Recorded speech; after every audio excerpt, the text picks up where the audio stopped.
Welcome to the Authors Podcast with Lisa Newton. Writing a book is a dream for many people, and in today's society, it has become easier and more important than ever. If you are an expert, speaker, coach, or an authority in your field, having a book is the new business card.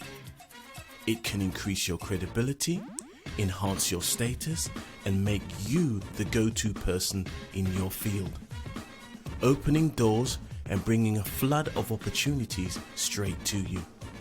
You can increase your fees and start choosing the clients you really want to work with. The Authors Podcast show with Lisa Newton is designed to inspire, educate and inform you, both entrepreneur and individual, on how to write a book, as well as writer's tips and strategies on how to actually get that book written. On today's show, you learn more about how to write a book, including writing ideas, marketing, and how to succeed in getting a book written. Here we go with the Authors Podcast, and here is your host, Lisa Newton.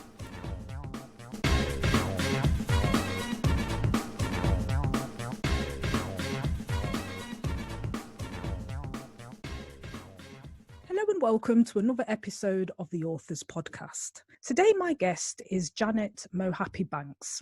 Janet is an international best-selling author, speaker and breakthrough coach for established and ambitious female solo entrepreneurs. With a foundational basis of self-love and self-acceptance, Janet mixes metaphysics, mindset and energy work to help her clients develop the already mine attitude and mindset that takes them through their $100,000 ceiling with ease. Before becoming an international best-selling author, speaker and breakthrough coach, Janet was an award-winning luxury cake designer at the top of her field. She was exactly where she wanted to be, but she overworked so badly that she almost died after developing a life-threatening digestive disorder. After 5 years of being ill and having prepared her will and arranged her affairs, Janet was thankfully fixed by a chiropractor. So with this second chance of life, it is her mission to help others awaken to the power they have to reach the levels of success they dream of and the abundance, happiness and joy that is our natural state to be in. So with that said, on the line, I should have Janet Mohapi-Banks. Hello, thank you for having me here. Thank you very much for being here, Janet. I think, your story is so inspirational. I don't even know where to start. I must say, I was touched by it. So let's start at the beginning. So in the beginning, you had a cake business. Tell us how that came about. Oh, wow. Yeah, no, I used to be a luxury cake designer. I won a Precious Business Award in 2010, which was just amazing. I started that. In fact, it started with me making a birthday cake for my daughter's 4th birthday. And I made like a number 4 and I decorated it with, sort of ladybirds and flowers and things like that. And then from there, the parents of the children that came to the party said, "Oh, that's a beautiful cake. Where did you get that?" And I said, "Oh, I made it." And they said, "Oh, really? Would you make a cake for my son or my daughter?" And I was like, "Yeah, sure." So I did that for a little while. And it was, sort of in the days of In the Night Garden. So there were lots of Iggle Piggles and Upsy Daisies and things like that. So character cakes. But what I found was that wasn't thrilling to me. Doing somebody else's design didn't light me up as much. So that's where I moved into designing my own cakes. And obviously, if you're going to design cakes, then you might as well design really fancy Dan cakes. So that's where I moved into the wedding industry. And me just being me, I decided that if I was going to do luxury wedding cakes, then I was going to do it really well at the top of my career. And so I approached the Ritz and said, "I want to be a cake designer for you, please." And they said, okay. Eventually they said, okay. I had to go to them a couple of times, sort of send a few emails, phone them up, say, "I sent you emails. Would you like to meet with me?" And they eventually said yes. So then from there, it was, just, everything took off. But it was easy. My cake design business was really easy because I absolutely loved it. I really did. And everything just flowed. I just met all the right people. They all just came into my existence. And, I used Twitter in those days to just connect with people. And it was amazing. Yeah. And it just flowed. I It love that. completely flowed. That was before the days that I knew anything about law of attraction or metaphysics or anything like that. I was literally just playing. I was playing and having fun and, you know, going to fancy down parties and, yeah, living the life. It was excellent. And up until that point, had you ever understood or realized that you flew? Like, I understand what you mean by like things just flowed and things clicked into place, but there is something to that. And for some people, they have the exact opposite. Everything's a fight, everything's a struggle. But up until that point, did you realize that there was something that you did or you could do, or maybe you couldn't quite put your finger on it? Or do you know what I mean? Like, you know, some people have that, call it magnetism. Yeah, no, I mean, I always knew that when I decided to do something, it happened. You know, like before doing my cake business, I used to be a computer programmer. So I went to university in my 30s after having my first child. Well, actually, I went just before I had my first child. I've only got 2 children. And I just decided, I decided that I was going to have a first class honours degree. And so I went and I found out how to get a first class honours degree. What do I need to do? Who do I need to be? Who has a first class honours degree? And I literally just became that person. In my second year of the degree course, I realised that I wasn't clicking. It just wasn't clicking properly. So I took a year out in industry, which helped everything to just click into place really nicely. I mean, I ended up in the end spending 5 years to get for a 3-year course because I got pregnant halfway through and I was really, really sick with my pregnancy as well, which is kind of weird. And so, you know, I had a bit of time off in the middle, a bit of time in industry. So it took me 5 years to do a 3-year course, but I ended up with what my intention was. Yeah, what you'd set out to achieve. Yeah.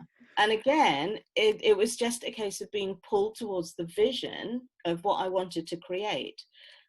And I know that a lot of people, they do struggle and they do fight, but I think that that is because they don't fully appreciate and don't fully embody the vision that they see as the end result. Does that make sense? Yeah. So in the cake making business, then things are going really well. You're flying. And then what happened? Oh, then I started throwing up. Well, see, what happens as an entrepreneur who loves their job, you tend to spend a bit too much time doing it sometimes. And that definitely happened with me to begin with. That was the reason that I was spending so much time doing the job. But then I was doing an interview for a luxury magazine. And the wonderful interviewer was just in awe because I've never been trained. You know, I was just literally making it up as I went along. And she was like, wow, you know, like, how did you learn this skill? How are you where you are? And up until that point, I hadn't even consciously questioned it. But as soon as she said that, I was like, oh, wow, yeah, I don't know. God, how did I get here? And then that little seed of doubt was placed inside me. And then my ex-husband, there was some jealousy, let's say, or some, I don't know, animosity, resentment. Yeah, maybe all of these things. He had tried to be an entrepreneur before and, you know, his business hadn't taken off. He tried a couple of times and nothing had really happened with it. And there I was doing this thing, which I was just having fun. I was going to all these places. I was getting awards. I was in magazines. And he was constantly saying, when are you going to give this up? When are you going to stop this? So I had that little voice in the back of my head, then matched with this, oh my God, what am I doing here anyway, little voice. And that doubt, I say that like the seed of doubt was planted by other people, but it was me. It was absolutely me that fed it and watered it. And I tended the soil around that seed and I ensured that it grew and it grew and it grew till it was all that I could think about. It was all encompassing, this enormous doubt. And then it turned from being pulled towards my vision to thinking, oh my God, what happens if I lose it all? So grabbing hold of it all so tightly that I literally strangled the life out of it. And, you know, and that's where self-sabotage and imposter syndrome, I mean, I had all of that, absolutely all of that. And yeah, you just turn into this person that is trying to prove her worth all the time. prove that I do deserve to be there, prove to my husband that, you know, this is an amazing business that I really deserve to have, because he was full of the non-deservings, you know. And that switch in energy is what made me ill, is what killed my business. It's, you know, and nearly killed me. You were listening to the Authors Podcast with Lisa Newton. Please do subscribe to, like and share this channel. So if you're just tuning in, I'm talking to Janet Mohapi-Banks, and she is the author of Habits for Happiness, best-selling author, international speaker. So Janet, so just one day you just like that, just started throwing up. Yeah, literally. I just threw up for no apparent reason. And I was like, oh, that's a bit odd. Yeah. And then I just carried on because I didn't really feel particularly ill at the beginning. I was just being sick. And then it was at an event in, you know, I can't even remember what hotel it was now in Mayfair. And I just had to leave and throw up again. And I was like, oh, this is really bizarre. And then I met with, you know, because I was really good friends with all the wedding planners and event planners of the day as well. So, you know, I met up with somebody for breakfast. We had breakfast, then I threw up again. I was like, this is really odd. I'm not, you know, this is horrible. And then the more I threw up, the more the worry of throwing up also got instilled. So I went to the doctor eventually and said, you know, I keep doing this. And they were like, yeah, I have no idea why. I went for so many tests, like unbelievable amount of tests. And all of them were sort of quite inconclusive. I had endoscopies. Have you heard of that? Is that where they go through your nose? No, well, it was actually through my throat. But yeah, okay. they put a camera down your throat. Yeah. And it's the worst thing. And I had a few of those. And one of the things is you're not allowed to eat or drink before the thing for like 6 hours or 4 hours or something like that. And, you know, and I sort of abided by the rules. I didn't eat or drink or anything. I think I had like a cup of tea first thing in the morning, and then this procedure was in the afternoon or something like that. But when they did it, they accused me of drinking this cup of tea just before I came, because apparently it was all still in my stomach. It hadn't been digested. So that was like the first clue that there was really something going on in the digestion. And then what happened? Then one of the doctors said, I literally have no idea what this could be, but it could be gastroparesis. And I was like, oh, okay. And sometimes you just hear a thing and something clicks, even though I didn't know what gastroparesis was. Something in me clicked and said, oh, that sounds like it. So then I went and did research, and it really did sound like it. So gastroparesis is where you have a paralyzed stomach. So food goes in, but then your stomach doesn't know what to do with it. And it was like, oh, okay. So my diet got changed. I couldn't have seeds or nuts or skins, no, like very low fat, basically like processed ham sandwiches on white bread was like the perfect food. Anything else really irritated me. So more and more and more tests, more and more throwing up. I finally, oh, that's right, that's what happened.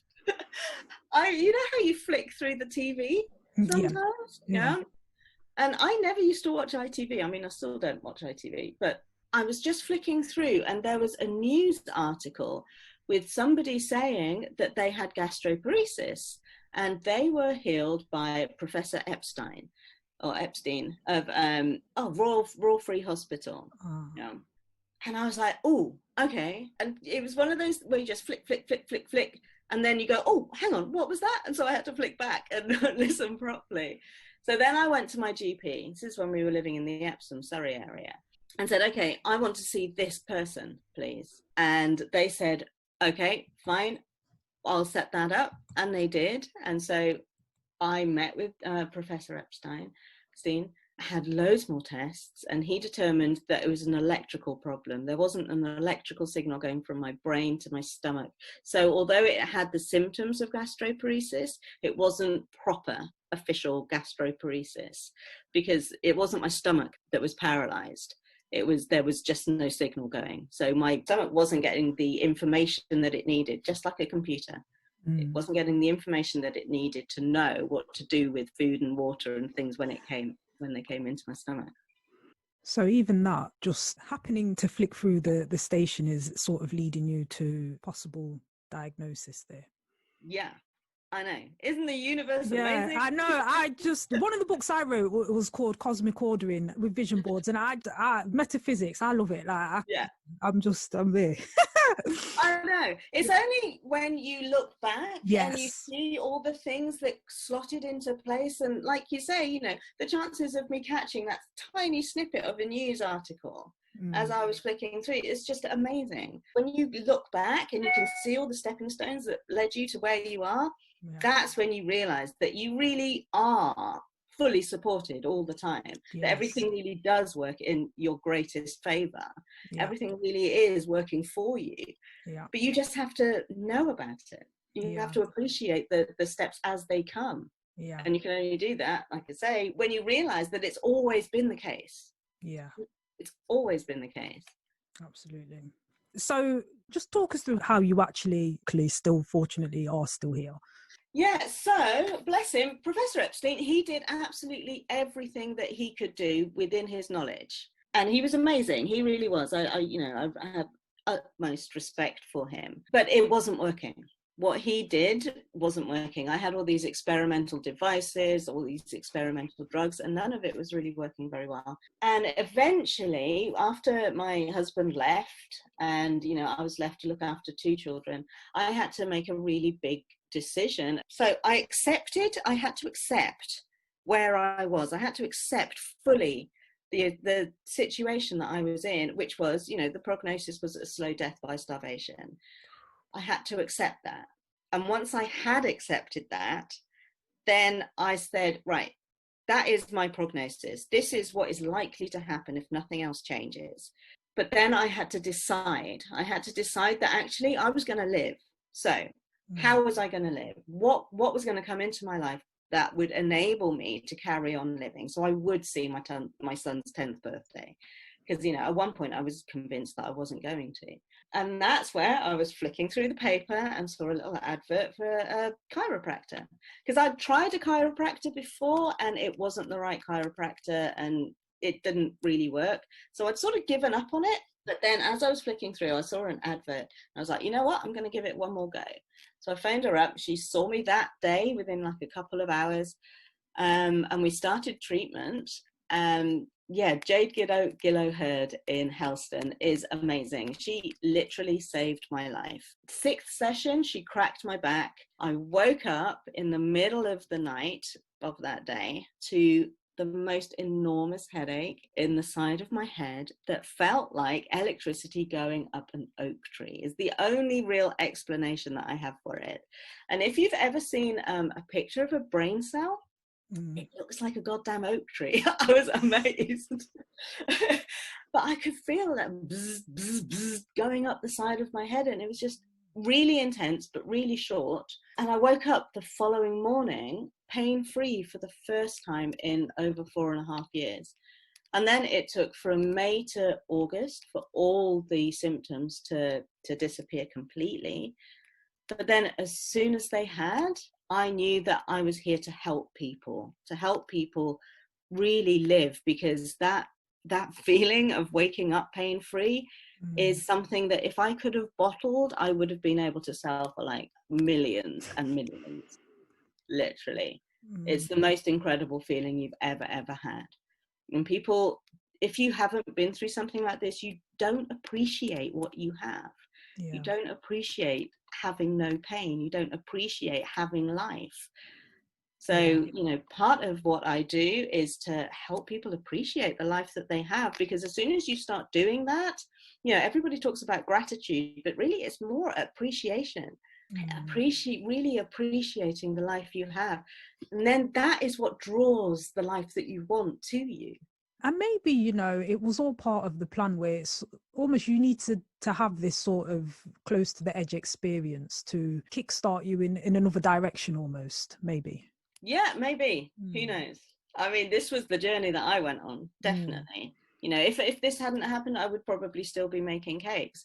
But I know that I'm helping a load more people now than I was then. I'm far more, I don't know, maybe far more benefit to the world. than I was making fancy down cakes.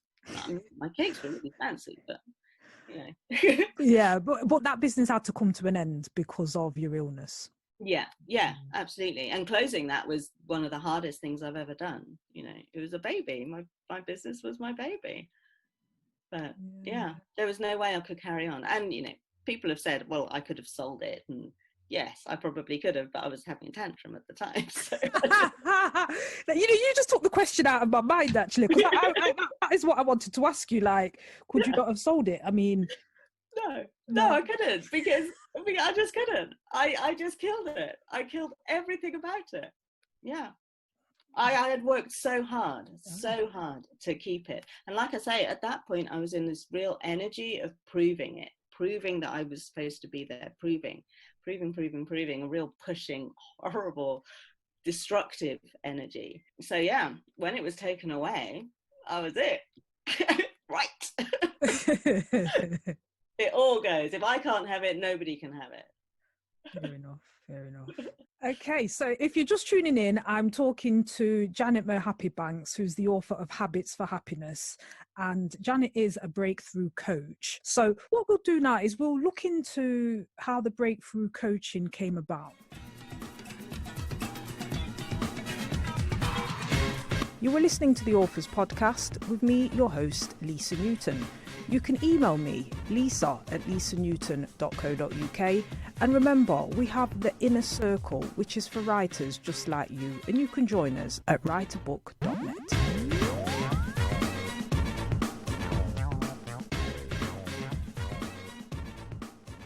So Janet, you've made a recovery. Did you ever actually at that point think that you would reopen the cake business, or did you think, no, I've a flash of inspiration here, I know what my life purpose is?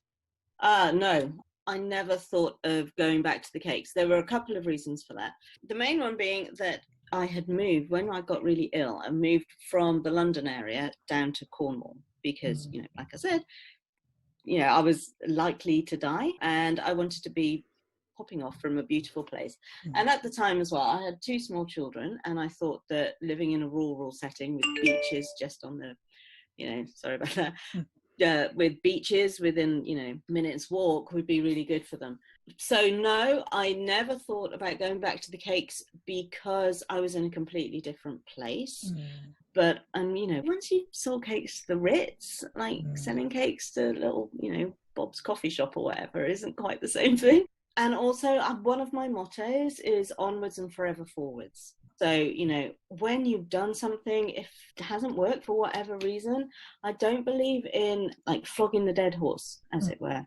There's always something better. When a door closes, there's always another one that is opening for you. I think a lot of the struggle that people experience is because they're refusing to move on from closing doors. Yes. That makes sense. Yes. They're like trying to jam them open when they shouldn't be open. They should be closing. That's like the purpose. And that's part of being in flow, just going with it and not struggling and fighting it. So at what point did you decide to write a book? Oh, wow. The book came about 2 years after I started coaching. I need to write another book. I really do, because my coaching practice has changed so dramatically since I wrote the book. The book, I literally wrote it in, less than a week of actual sitting down and writing the book. It was, between probably about 5 days, if I'm honest. But the reason that it came out so quickly was because it had been years in the making. Yes. That makes sense. Yes. So it's, my book, Habits for Happiness, is the foundation level, the foundation of creating a really happy life. It really is. It's the foundation level of accepting everything that you have and appreciation and, but the people I work with now are much further along, both spiritually, both in their journey and in their business as well. So yeah, that's why I need to write a new book that follows on from this one, really. Like the next stage is after you've been introduced to spirituality, because that's what it is, like personal development really is spiritual development. Okay. That's interesting. I'm a massive fan of personal development, and I understand that. I do see what you mean. I love it. I just think it's great. So habits for happiness, because a lot of people do think, writing a book has to take a long time. I think the idea bubbling around in your mind is often percolating, it's germinating, or whatever the word is, and it's there. And then to actually have the download and to get it down on paper, it can flow quite quickly if you capture it. I think even J.K. Rowling, she said that she started off in, I think it was King's Cross. She was on the train going back to Edinburgh, I believe it is, where she lives. And the whole Harry Potter series just flowed. She just had it right down just in that one train journey. Not the whole book, but, just like the whole idea kind of thing. Yeah, the framework. Yes. Absolutely. So writing the book then, The Habits for Happiness. So once it was down, what did you do then? Like, how did you go about it? Any tips for anyone out there who maybe they've written something and they're like, oh, now what? Okay. So now what?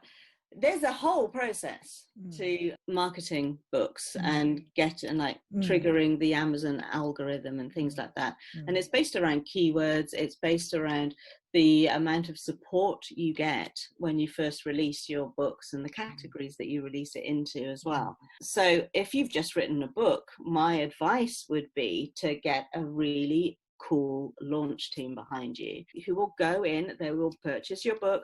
If you sign up to the KDP, the Kindle something or other, I don't know what KDP stands for actually, Kindle Direct Publishing, I think it is, then you can launch a book for free for a number of days. So you can do that and then get all of your supporters, and I really do recommend getting at least 100 people on your side who are going to support your book, who are going to download it for free on the Kindle during this promotion days, then setting your book at a reasonable price that is quite affordable for the majority of people, and getting your support team to review it and to spread the word about it so other people appreciate it as well. Yeah, because that's what it's all about. There are so many people, I think, that have written a book and even published a book, but then not had the support team behind them to really promote it fully. Yeah. And I think, having the support team is crucial, actually. If you're writing a book, you need this team behind you to help you push it forwards into the hands of the people who need it. Yeah. Because I think you're quite right. A lot of people think it just ends there. Like, okay, I've written this book. But no, I think that's actually where the work begins. Yeah, absolutely. Yeah. So how do you work with clients now in terms of your coaching business? Yeah, the work I do now, it's awesome. Yeah, no, I'm glad you said that. No, because I'm enjoying talking to you. And if there's people out there that's, oh my gosh, I want Janet to be my breakthrough coach. Like, yeah, she's got that energy. Like, I love it. Like, how can people work with you, Janet? Yeah, you just send me a message and then we'll have a chat, and I'll see where you're at and where you want to be. My ideal client is already bringing in money, so they don't need a money-making strategy anymore. They've gone through the trials and tribulations of figuring out how to bring money in. But then what often happens with my clients, they get stuck at a certain level. And, because I work with people around the $100,000 a year mark, they get stuck there. And it's quite easy to get stuck there because it's quite comfortable there. You're no longer like this starving artist anymore. And so there's a bit of fear that creeps in that if you try pushing it further, then you'll lose what you've got. There's lots of money stories that often my clients experience about the fact that, this is a lot of money and, maybe I don't really deserve it, like I did with my cake business, So we go into all of that, all the self-worth, all the, do we really, really want more than this? Is this enough for us? And generally with my clients, because they are very, very driven women, that is nowhere near enough. But the fact that they're not getting past it is really frustrating for them. So we deal with all that. And it generally boils down to a case of self-love and self-acceptance and self-worth. When you figure out those pieces, everything else just slots into place. Because when you love yourself so completely that not taking the action steps to make yourself abundantly happy just doesn't compute. It doesn't make sense for you to be sitting on a sofa when a part of you is going, oh, but I really would love that. Then you go, you know what? I love you so much. I'm going to give it to you. So you just take the action steps really quite easily. So, we work a lot with the mindset, and obviously, the metaphysics as well, of the fact that we are always supported. We are always supported. And when you become a vibrational match for the things that you want, they just pop into your life. They really do. Yeah. Do you want me to explain vibrational match? I know what you mean. Yes, I'm completely with you. But yes, please, for those out there that are like wondering, what does that mean? Yeah. I know, right? So I realize this, but often I talk and I can talk about this until the cows come home. But if you don't know what I'm talking about, then it doesn't make sense to you. So we are energetic beings, and as a result, we emit an electromagnetic energetic pulse, if you like, to the universe. And everything is made out of energy. And energy attracts like energy. So if you are constantly thinking bad things are going to happen, you are an energetic match for bad things. You are emitting an energetic pulse that says bad things, bad things, bad things. So bad things generally come. You've heard that expression, the three thing, bad things happen in threes. Yeah. So the first bad thing happens, and then you're expecting another bad thing to happen. So that happens, and then you're expecting another one to happen. So that happens, and then you're like, okay, that's my three done now. So you don't get a fourth. It's like magic. That's the way the universe works. It works very, very scientifically. It's scientific equations, really. What you put out, you get back. And the difficulty that people have is becoming the energetic match for the thing that they want, really feeling into who they are when they have that thing. Because that's like the trick of it. The crucial bit is the feeling into it. So you can say all the affirmations you like, but unless you're actually feeling it in your heart and feeling it in your whole being, you're not going to become an energetic match for it, because you're going to be fighting yourself. So on a subconscious level, we can get into this situation where subconsciously we don't feel that we deserve a particular thing, but consciously we really want that thing. But because the subconscious is stronger than the conscious, the subconscious rules. Yeah. So you have to change the subconscious programming to be able to feel to your very, very core that what you want to get is already there. And I think a lot of people really maybe underestimate how strong the subconscious programming is. And you got to think, it's just things you do automatically, and you just without even thinking. Sometimes you could be driving a car, you get from A to B, you can't even remember the route or how you got there. You just went onto autopilot. That's far stronger. And you can stay in that kind of zone for a lot longer than when you're consciously doing something. So working on the subconscious, I think, is essential. Yeah, absolutely. Like the whole of our lives is run by at least 95% from our subconscious. And we learn these subconscious behaviors from living from very, very young age. They say that the majority of your subconscious programming has been put into your brain by the time you're 6 or 7. Yeah. So that little voice in the back of your head that's saying, who on earth do you think you are to do that? That's just a recorded message that you've heard growing up. That little tug of, it doesn't feel safe out there. That's actually like your sort of 5 or 6-year-old version of you that is really trying to protect you.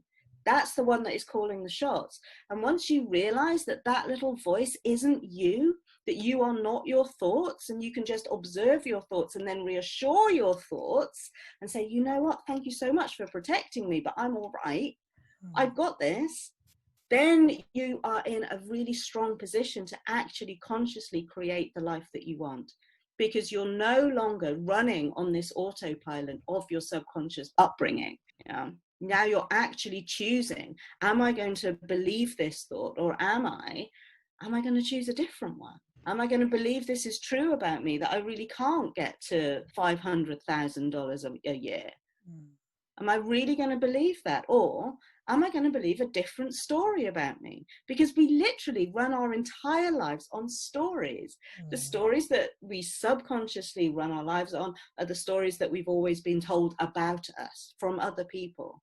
So to get to where you want to go, you've got to tell yourself a different story.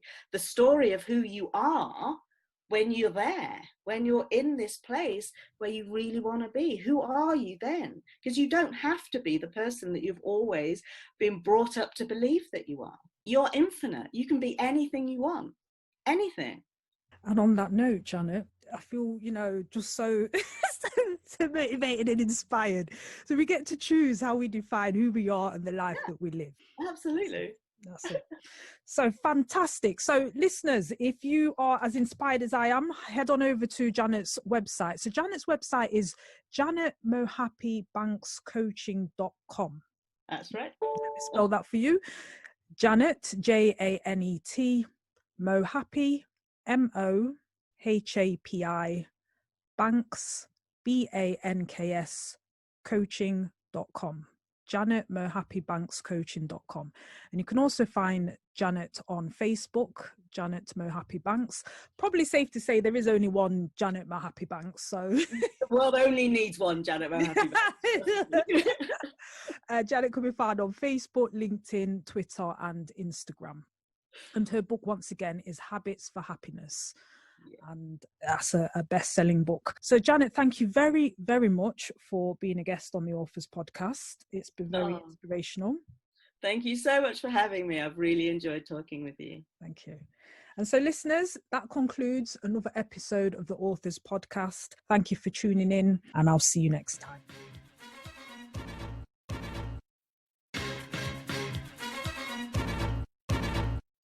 You have been listening to the Authors Podcast with Lisa Newton, sponsored by Boogles Limited. Tweet the show at Boogles_books, spelled BOOGLEZ_books.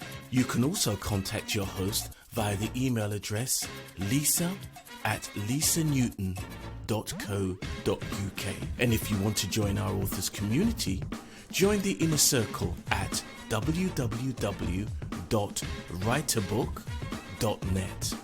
You have just been listening to the Authors Podcast with Lisa Newton. See you next time.